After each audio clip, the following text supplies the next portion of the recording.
How's it going, Andrew? We are here again. Recording episode number 3. Third episode. Thank you to all of those who have listened to the first 2. We really appreciate it. Did you know that we've had people listening to us not only in the state of Wisconsin, but also in various states, including Nevada, New Jersey, Texas, Kansas. So we're getting some random people who are actually tuning in to see what's going on in Wisconsin. Florida and Illinois there too. So that's it's pretty awesome. I wasn't expecting that kind of reach out of the first episode, but you and I do know a lot of people. Yeah, that does help a little bit. So how you been, man? What's been going on? I've been all right. You know, I got my 5th wedding anniversary coming up this weekend, so big planning for that. Gonna get away from the kiddo for a minute. That always helps, man. It's nice to take a little bit of break. I mean, I don't have a kid yet, but one must assume that, it's Soon nice enough. when you got to get I'm counting my days, but, it's nice to get a break, too. Yeah, for sure. Am I going to need to find a substitute host, by the way, come like January-ish? I hope not, but, honestly, we'll see what my wife says. That's fair. So we got a lot to talk about today, so let's kick this bad boy off. What do you think? Let's go for it. Loosen up your ties and roll up your sleeves. It's time for Fellowship with Matt and Andrew. The views and opinions expressed on this podcast are not necessarily the views and opinions of the Grand Lodge of Wisconsin or any other Grand Lodge or any appended body. All right, so what's on our agenda today, Matt? I believe we had decided that we were going to talk about how to create, plan, run a successful event as a lodge in this one because, every lodge puts on events. They don't all have to be huge. And let's be honest, some are better than others. And I think it would be helpful, especially for some newer brethren in leadership positions or in the officer line, to kind of get an idea of how to put on a successful event. I think this is a good topic because not only is this something that is very pertinent to every Mason, because we all end up kind of having event planning as something that we do often, and it's important for a lodge to be able to successfully put on an event. So, yeah, I think this is a great topic. I know we planned quite a few successful events this year at Lake, and I think we've come up with some tips and tricks we could probably talk about that we've learned from our experience. Oh, for sure. And we did say we wanted the show to be about practical Freemasonry, and this is very much so a practical thing because your lodges are probably putting on events. Just to give you guys an idea of my background and why I might have a little ability to talk about this. Prior to becoming a Freemason, I was heavily involved in the Harley Owners Group and used to help coordinate a lot of events, not only with my local chapter, but was actually the Wisconsin State Hog Rally Coordinator back in 2016. So I assembled a team to put on a rally for the entire state. I'm assuming that's a lot of work, right? That was a couple of years worth of planning. So, oh my God. Yeah, it was. How big was the event? We had 2,000 attendees. Oh my God. Yeah. So this isn't Mason event level. This is a different world. Yeah, large scale event. A very large scale event. Cool. What would you think, what would you say the top 3 skills that you need to initiate and get one of these events going? Maybe not for 2,000 people. We're not, if we had that many people in an event, that'd be, a whole different ordeal in Masonry. But what would you say for throwing on let's say a pancake breakfast? Right. So, there's various things that go into planning a successful event. And one of them is going to actually kind of be a throwback to last week's episode. And I'm going to actually start with one of the biggest skills that you need to bring to the table to plan any event is discipline. The discipline to start early, the discipline to work on it a little bit at a time as you're leading up to the event. Get an early start and take small pieces going towards that event. And we can dive more into that, but I'll just kind of give us some general talking points for now. Number 2 would be marketing. Get it out there often. somebody who can create a good flyer for you or use technology to your advantage. But the more people see it, the more likely they are to remember that it's going on. And then obviously just your coordination of things the day of, personnel the day of, getting volunteers signed up, having shopping lists prepared if you're going to have food at the event, trying to guess the right amount of food, which is always a guess. And I think, there's some things I've left off the table there, like assembling a good team early and making sure that there's a clear division of work amongst that team so that everybody can work on their piece of the puzzle and you guys can all come together so nobody's overwhelmed, nobody's overloaded. Everybody has their assignments and knows what to do by whoever's chairing, we'll call it a committee, for that event. Are you telling us that we need to make sure that there are designs on the trestle board? That's exactly what I'm saying, is that you very much need to lay out your designs. And the earlier you lay them out, the better. So it sounds to me like we're kind of breaking this in, and I think this would be a good way to do it into 3 parts. It's the planning step, so how to break things into its pieces, which I might rely on you for because that's a skill that you've always been very, very good at. The advertising and marketing portion, how to properly get the word out about your event. That's going to be all you. Yep, I can do that one. And then day on site, how do we make sure that we're able to execute? So I know with a lot of the events that we've been doing, we almost start planning them months and months ahead of time. At least. And that's critical. If you're going to start talking about advertising an event, you're going to want to be advertising it months and months ahead of time. But if you're not planning anything surrounding that event, it's really hard to start advertising something you don't know about, And let's keep in mind that not every event has to be a unique or crazy idea. Those are good sometimes. Mm-hmm. Let's also keep in mind that the first time you do an event, if you've never done it before, it may not be as successful as you want. That doesn't mean to give up on that event and to go after it again next year, because it may take a couple of years to build it. Now, getting back to kind of planning it, obviously your first job is going to be to assemble your cast of characters, let's call them, is going to work with you in planning it, because chances are you're not going to want to do it all by yourself. And there's no reason you should. Rely on the resources you have around you and the skill sets of the people that you have around you to accomplish the whole thing. And that doesn't only mean officers, does it? It does not. Pull brethren from the sideline. Pull past masters, especially. They have some experience doing this kind of stuff. You may have somebody sitting on the sideline that is like legit done this for other organizations that could be a complete asset, and it gets them more involved. And you and I have had many conversations about getting the brothers up off the sidelines and involved in what's going on in the lodge. I think that the goal is, when you're doing the planning step, besides breaking the event down, which we'll go over in a second, is when you're selecting your personnel, it really helps when you're taking charge and spearheading the event to have a good familiarity with your brethren and what kind of skills they bring, which is helpful when you start bringing people from the sidelines more and more often. You start to see how they work in these types of situations and kind of where their heads lie. And that can be super helpful for picking which job you think that they would be most successful at, right, and what to rely on them for.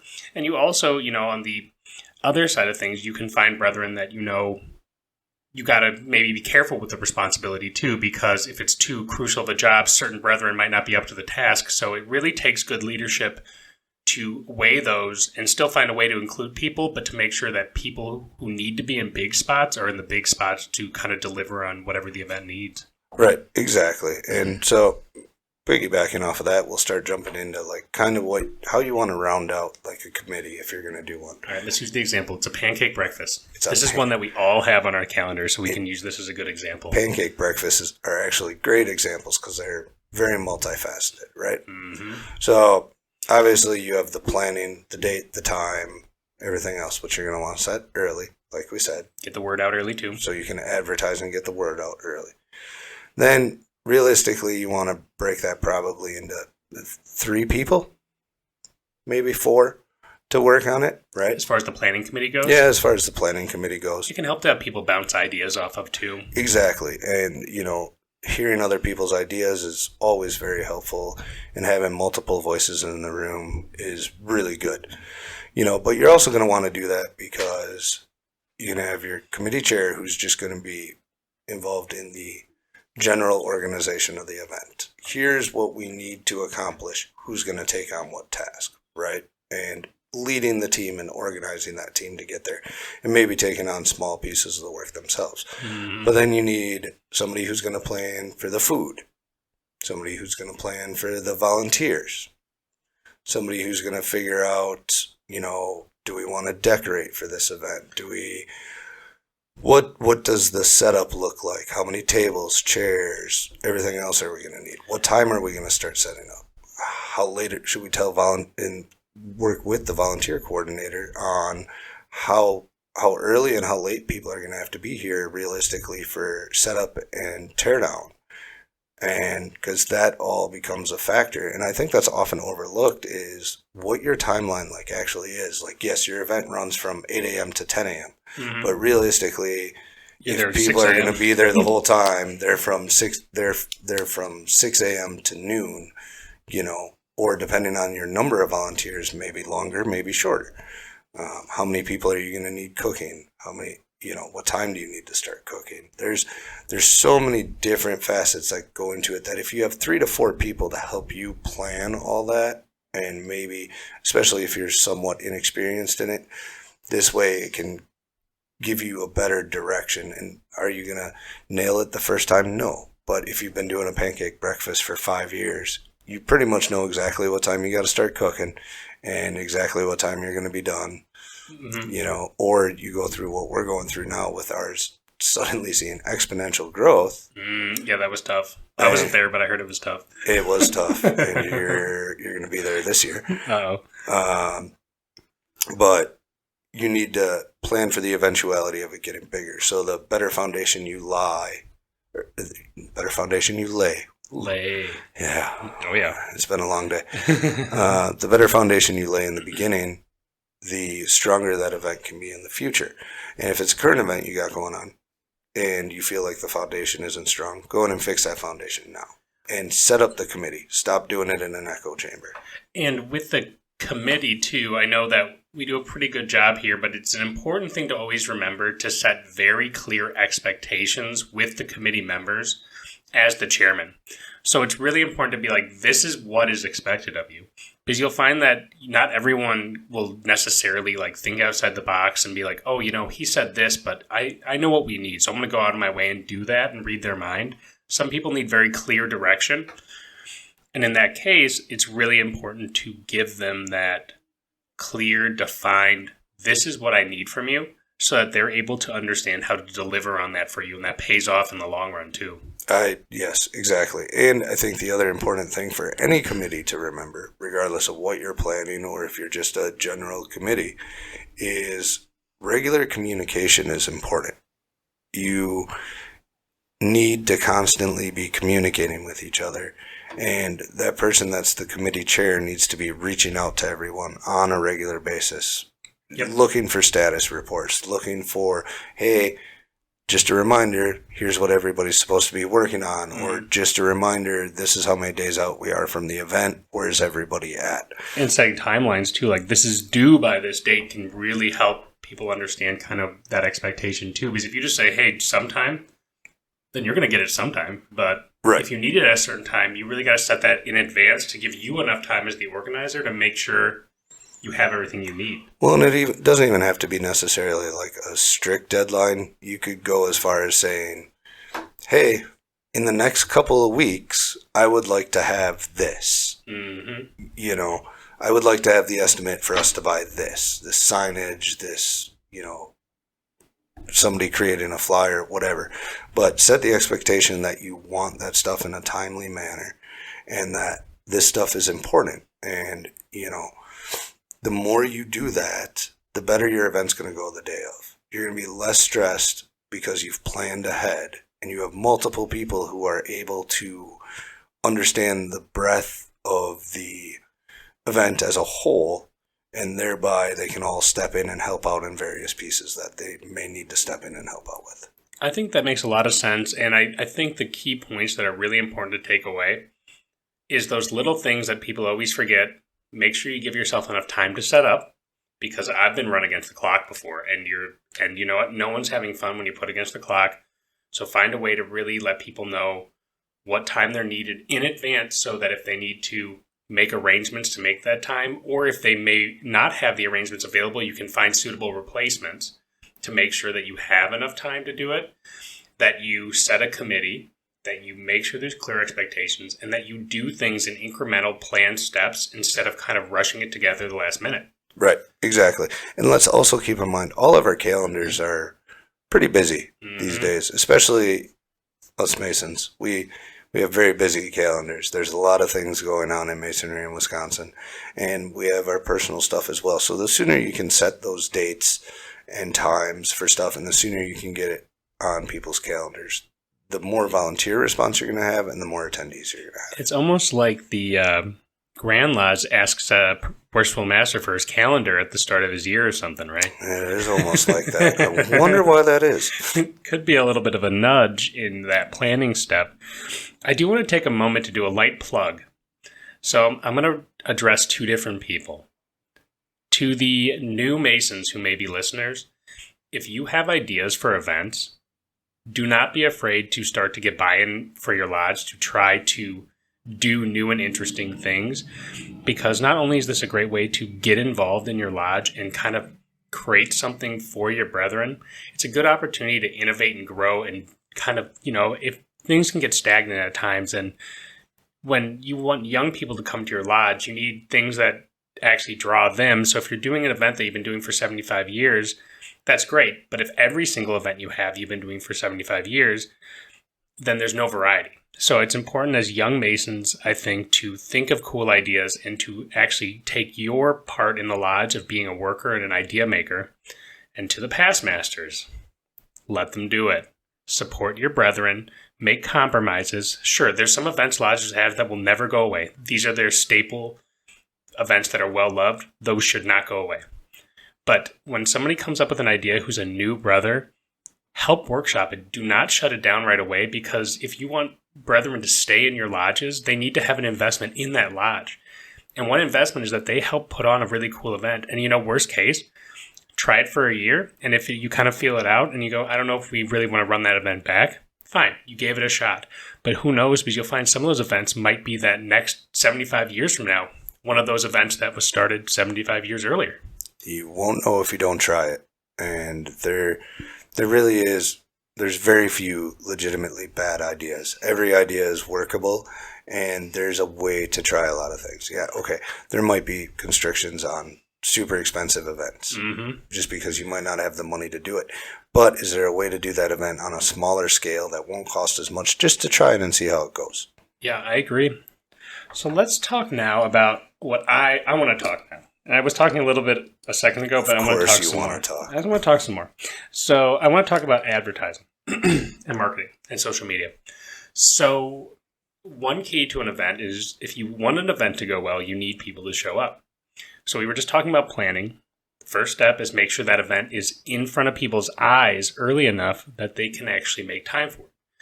And not only is it in their eyes once, that it maintains within their consciousness. So I do a lot of stuff with Photoshop, and not every Mason's going to be able to use that skill set. But I do recommend putting out colorful flyers. And honestly, it can be as simple as doing this on Microsoft Word with a couple of pictures and just trying your best to be creative. And, honestly, if you ask some of your brothers sitting on the sidelines or sitting in the officer's line, you might find someone who's got an artsy side to them. These are the people you want to lobby for this type of skill set. Or somebody who's willing to learn how to start doing that. Yep. Either way, if there's a willingness to learn any of these skills, you can go very simple with it, you can go very complex with it. But either way, you just want to make sure you're putting something out there that people can see that is big, bright, and catches your attention. So on these types of flyers, you want to make sure you don't overfill it with text, just with the need to know information. So you'd want the title of your event, the date, the price point, any RSVP information and stuff like that. And you want to make sure that you're lobbying all the resources you can to put it in front of people's eyes.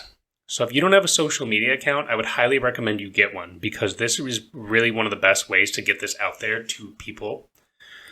The other ways is you can reach out to your DDGM, and that can allow you to send updates that hopefully he can email out to the district.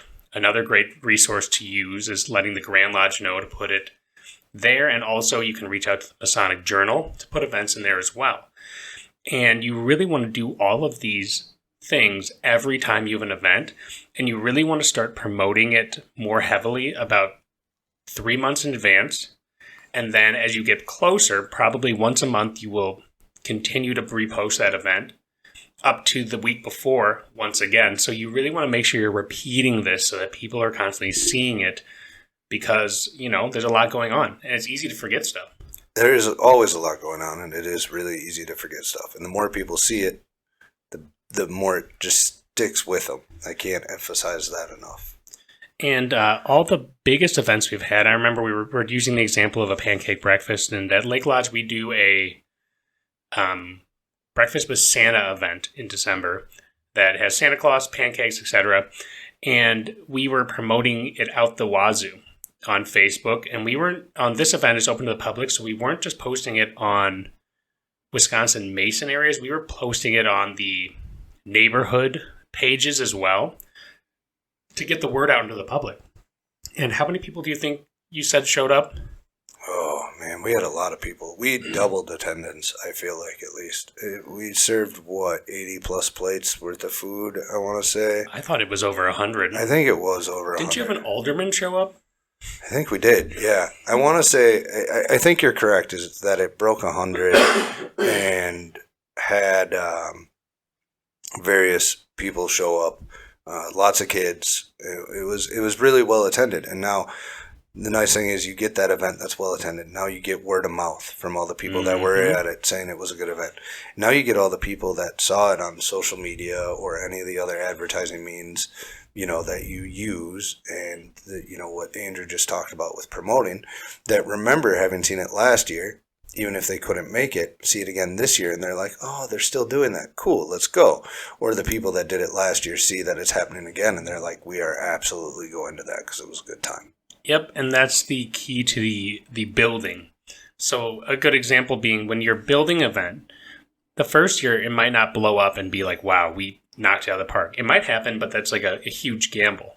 It's that every year when you do this event, when you're coming back the next year, if it's a repeat event and you want to go into that planning step again, really, really make sure you're thinking to yourself, how can we improve it and make it better?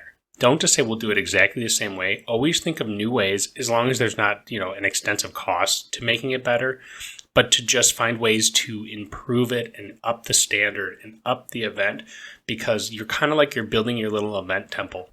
Right. And when you do that, it starts to gain momentum, because each year people want to see like, oh, what are they doing this year? Oh my God, they have tablecloths this year. Wow, this is so fancy. Or, it could be very small like that. It could be like with our spaghetti dinner, we keep adding more and more and more decorations. And so it's just like getting more and more festive and stuff like that, so that you're never sitting on your hands and being like, this event is good enough, because that's when it gets stagnant and it gets lazy. You always want to be trying to think, to move, and to grow the event, because that's where you really start to get those sweet spot events that people look forward to every year. Right. And I think part of the key to that is to remind people that you don't have to completely overhaul an event.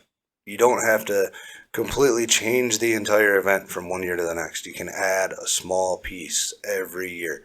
Just keep adding pieces of the puzzle till you get it to where it wants, because then it's not going to overburden you on work or overburden you on finances. Mm-hmm. So now we have had our committee. We've sat down. We planned everything out. We got our boys locked in. We know who's doing it. We're prepped way in advance. We've sent out flyers. We've blasted the district. We've blasted the state. We've blasted the neighborhood. We've done everything in our power to make sure people know about this event. We're here now. Today's Pancake Day. What's to be expected? How do we move through it? How do we deal with challenges that maybe unexpectedly appeared? Like you run out of pancake batter, which I know happened. What do you do? What is the expectation day of? So, The day of is controlled chaos, is how I always like to put it. It is very much unpredictable, but you're trying to rein it in as much as you can on every turn. And if something is going wrong, not let it show to the attendees. Make sure that it's kind of kept quiet and into the back. You don't need everybody seeing that, oh my God, they ran out of food. You don't need everybody understanding that. Try to get ahead of your problems. That's why I say it's controlled chaos. Mm-hmm. Definitely make sure that all your committee members understand that if something is going wrong, those volunteers that are there that day should be coming to them to bring up what the problem is. And they either need to be ready to offer a solution on the fly or say, go talk to the committee chair who will make the decision on it. You got to maintain the chain of command. And when people know who the quote unquote leaders are in that event, and that doesn't always have to be the principal officers, it's whoever was assigned to be in that position. Correct. It makes things smoother because then when you have 3 people in the kitchen panicking and talking amongst themselves, it shows to the guests, which is something you do not want, like we just talked about. You want to keep that calm, cool, collected, and one of those guys just needs to go immediately to either the designated chairperson or any of them and say, here's the sitch, and then they got to, as quickly and discreetly as possible, remedy it. If that means getting in your car and running to the store, they got to do that.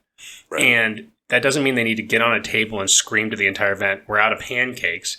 It just means as people are coming up, be like, hey, can you come back in 5-10 minutes? We're just, getting some things sorted, and keep it in a atmosphere where the minimum amount of people, only people who need to know that you're out, because at that point, you're not disturbing everyone's event. And people are fairly understanding as long as you give them an adequate timeline of when they can, receive what they came there for. Right. And we kind of ran into that issue. We came close on pancake batter. What we actually ran into the issue with last year was toys for the kids, because every kid that saw Santa got a small toy.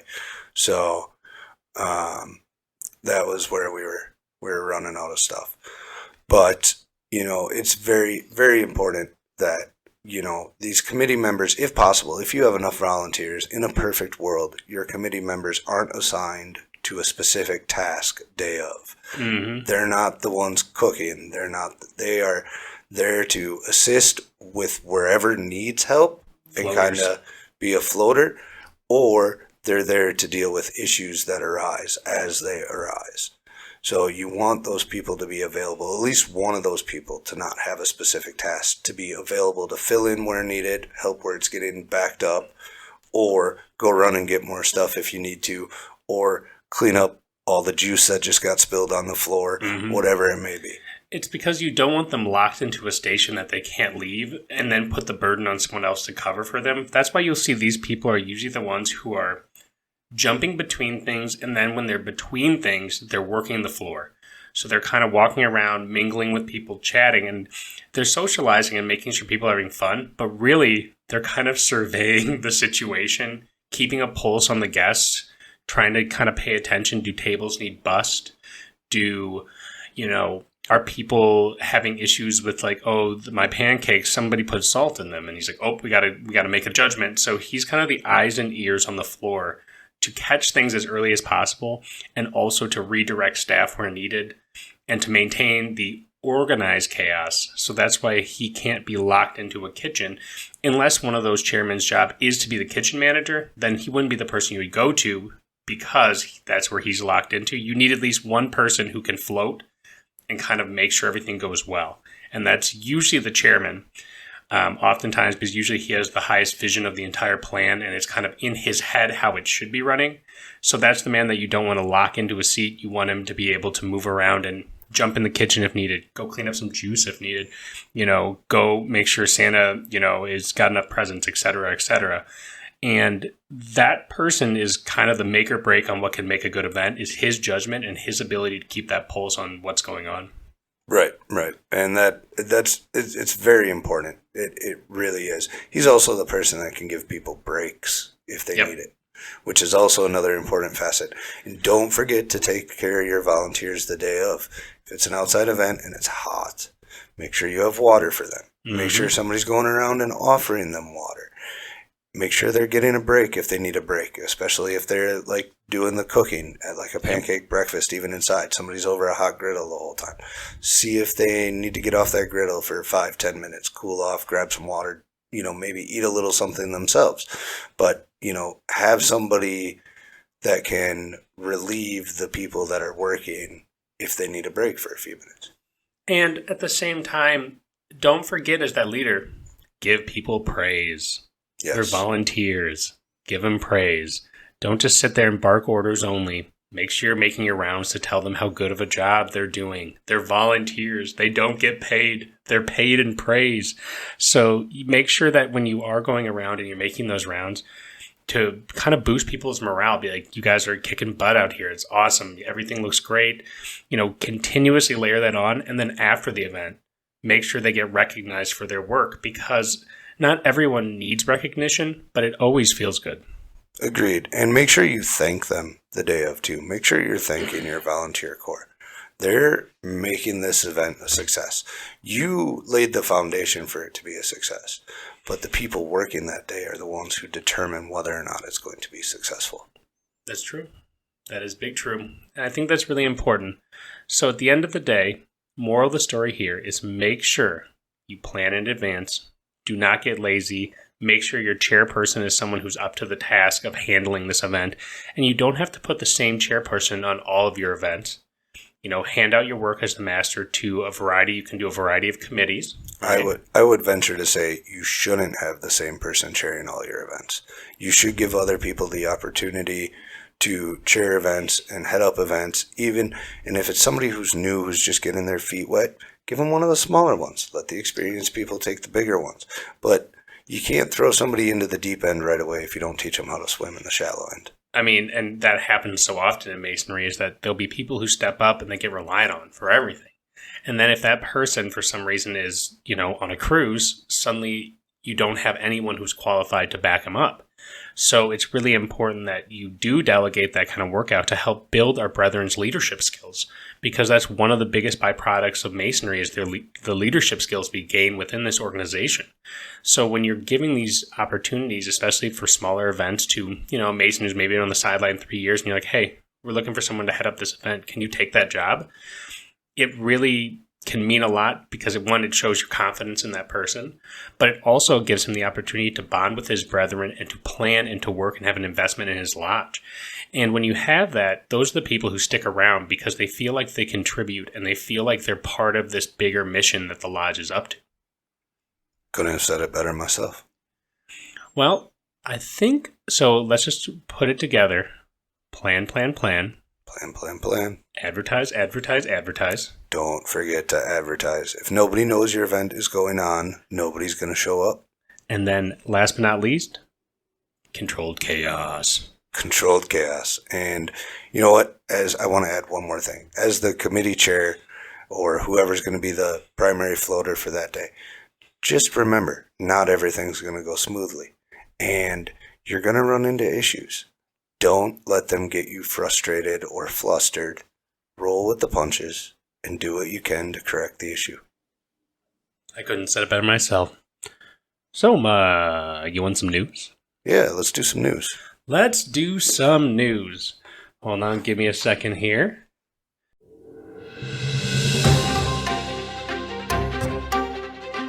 So what's been going on in Wisconsin? So we have a lot of good things going on around the district. So once again, you know what? Before I do that, quick reminder. If you do have events or any news you'd like us to share, we do have an email address, and that is... timeforfellowship@gmail.com. We'd love to hear your guys' feedback or any information that you would like us to share. So if you have events or any news that you think would be cool, we're always looking for that type of news to kind of really highlight what's going on in Wisconsin. So I have a couple of pieces here that I wanted to talk about. So, out in Pine Lodge number 188, they actually had run a really, really cool fundraiser. They were able to put together 40 gallons of booyah for the Other Guys Law Enforcement Motorcycle Club on August 17th. They were assisted with the Brethren of the Lodge along with their ladies, and they were actually able in one day to raise over $20,000. Wow. And it was then split between the Child Advocacy Center and the Sexual Assault Center of Wisconsin. The Booyah is given away free to attendees along with roast corn and pulled pork sandwiches and live music. And the Octanto Masonic Booyah was all consumed as it was in the past years. The Booyah is usually gone after about 4 hours. So this is a great example of a really good Masonic event. That is an excellent event, and it seems to be very successful. So it sounds like the way they're doing is I'm assuming they get tickets before, and if we're wrong about that, you can just email us. But then it comes with drinks and food and all this stuff, and they were able to, it seems like it went really, really well. And they were able to donate to some really, really good causes. So when you do pull off a really, really important event, it can really pay off and help the community as well. Yes, for sure. And make sure when you are executing on these events and you have an event that's successful, let everybody know about it. Because we might ask you questions about how you pull it off. Oh, yeah. Also in Wisconsin, we had the Frontier Badger Lodge has presented an FST in La Crosse. They were able to do that on June 12th. They were able to present it to the chief lieutenant of the local police department. So once again, Masons around the state are donating all these really, really good fire suppression tools to the first responders that desperately need them. Those FSTs are impressive, and I'm so happy that we've done this for our first responders across the state. It's such a good idea, and I love that this is the initiative and how successful it's been so far, so let's keep it going, brethren. Moving on to events. Speaking of events, let's actually promote some events. These events that are the controlled chaos that everyone's working at. So, we have some events coming up in October. The District 9 Fall Meeting is having October 17th. Refreshments are at 6 p.m. and the meeting is at 7 p.m. and that's at Janesville Masonic Center. Repeating again, Kangansa Lodge number 73 on October 18th is having their service and past masters dinner at 5 p.m. So if you're interested in that, reach out to Kangansa Lodge. And the Waterloo Lodge number 63 is doing their Sweetheart Luncheon. That is a social hour at 11 a.m. Dinner's at noon. It's $40 per couple. And that's at the Stable Rock Winery and Distillery, which is in Jefferson. So if you're interested in that, please reach out to past Grandmaster Daniel L. Slavic, and he can get you more information. The due date on that is going to be October 12th. So when you're listening to that, that's going to be about 1 week you have left. So if you haven't got that in, please get that into him. Ozaki Lodge number 17 is having their 175th anniversary celebration, which is going to be on October 21st. It's $45 per person, $80 per couple, and the reconsecration is at 4:30, dinner is at 5:45, and the entertainment is at 7 p.m. So if you're interested, reach out to the Ozaki Lodge. Additionally, on October 30th, we have the District 12 Fall Meeting. This is a great event to stop by. It's at George Washington Lodge, 1776. Refreshments are at 6 p.m. and the meeting is at 7 p.m. So if you're in District 12, please make sure to stop by. And then let's just plug one in November because I know this is a really cool event that I've been interested in. We also have one more we'll plug after that. On November 12th, the Freeze Fest is happening at H.L. Palmer Lodge. And so this is kind of a really cool outside-the-box event that is coming up here. And essentially, it's going to be, you are going to be sitting in an ice bucket. What do you think about that? I like it. I gotta see if I'm available on that particular day. I know originally they had that planned for August and I was unavailable, but I would really like to do it, actually. And I think it's awesome that they came up with a unique and creative idea, and I think it'd be great if we all went out and supported them on it. See, and that's one of those events that I know is, I think this is the first time they're doing it, correct? I'm like 90% sure. As far as I'm aware. So this is a cool event. You basically are going to have a team of 4 brothers to test themselves against the Palmer Plunge, which is going to be a submersion in ice-cold water. And all the benefits from this event are going to go to the Children's Dyslexia Center, which is another wonderful charity that Masonry oftentimes supports. And that event is going to be 12 to 4 p.m. on November 12th. So if you're interested in checking that out, please reach out and send more information to Henry L. Palmer Lodge at gmail.com. That's Henry, the letter L, Palmer Lodge at gmail.com. And Then, can you tell us about spaghetti dinner? Because, like we said, promote your events early and promote them often. Yep, so you guys are going to have to hear about Lake Lodge's Spaghetti Dinner again, October 26th, 5:30 to 7 p.m. at Lake Lodge. There will be plenty of spaghetti, plenty of candy for the kids, Halloween decorations, officers, or at least some officers in costume. Adults are $10, children 3 and under are free. Heck yeah, that's a great event. Please come and visit. We love having people come by. Well, that's our podcast today. Welcome to Podcast 3. Episode 3 in the books. I just want to say one thing before we leave here. All right. I appreciate everybody that has been listening. You have to understand this is legitimately Andrew and I's 3rd podcast ever. Neither of us had any podcasting experience before. And I just hope you're all willing to bear with us as we find our feet and figure this all out. So thanks for listening. Thanks for listening. Remember, a podcast is kind of like an event. Every time we do it, we get a little better. So follow us along on this journey, and we appreciate your listening. Have a good day, guys. Till next week. Have a great one.